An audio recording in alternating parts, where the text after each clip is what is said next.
नागरिकले 1 लाख रुपैयाँ जरिवाना तिर्छन् भने राज्यले तपाईको यदि 24 घण्टाभित्र बाटोमा खाल्डो मात्र भेटियो भने 1 लाख जरिवाना राज्यले तिर्ने, ट्राफिक बत्ती बिग्रेको अवस्था बनाएन भने 1 लाख तिर्ने,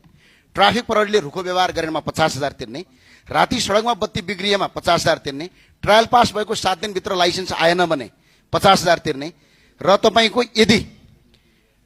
कुनै पनि नागरिकलाई सडकमा खाल्डो भएर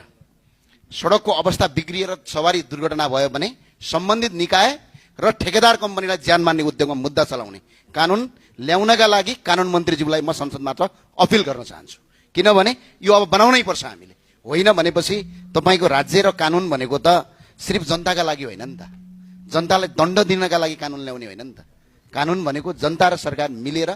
दुईटा सहकार्यमा गर्ने हो। त्यो भएको हुनाले यो नियम आओस्, यो आउनुपर्छ, तर यो आउँदै गर्दा सम्बन्धित निकाय चाहिँ रेस्पोन्सिबल हुने कानुन पनि आओस्, अनि त्यो आइदियो भने हामी संसदबाट पास गर्छौँ।